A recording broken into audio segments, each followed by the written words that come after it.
नमस्कार. आज आपण पनीर भुर्जीची रेसिपी पाहतोय.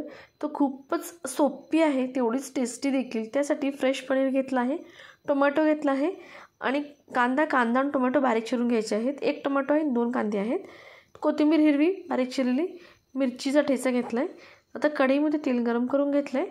1 चमचा तेल आहे, त्यामध्ये जिरं आणि मोहरी घालायचे. मोहरी तडतडली आहे, जिरे देखील चांगले फुलले आहेत.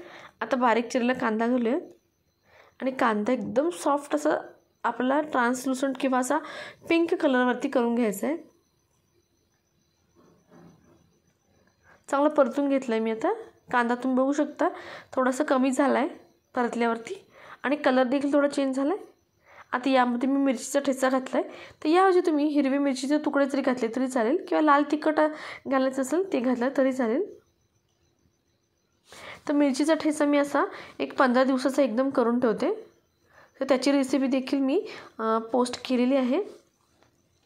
मिरच्या अशा खराब होतात ठेवून आणि कधी कधी सुकतात किंवा कुजतात. तर ठेचा करून ठेवलं की एकदम छान आरामात तो टिकतो. तर आता मी टोमॅटो घातलं आहे आणि टोमॅटोला पाणी सुटण्यासाठी मी मीठ घातलं आहे थोडं चवीनुसार. आता एकदा मिक्स करून घेऊयात आणि 5 मिनिट बारीक गॅसवरती झाकण घालून ठेवूयात.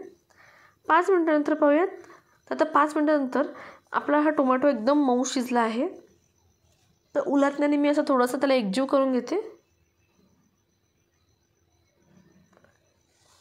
आता छान असं एकजीव झालेला आहे. हळद घालूयात यामध्ये थोडीशी. अर्धा पाव चमचा मी हळद घातली, छोटा चमचा आहे, आणि मिक्स करून घेतली आहे. तेलामध्ये हळदसुद्धा छान असा परतून घेतली आहे मी.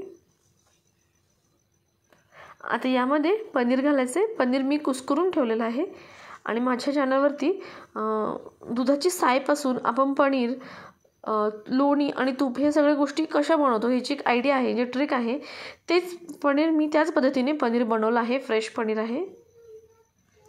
तर 4 दिवसाची माझी साई होती, त्यापासून मी हे पनीर बनवलं आहे.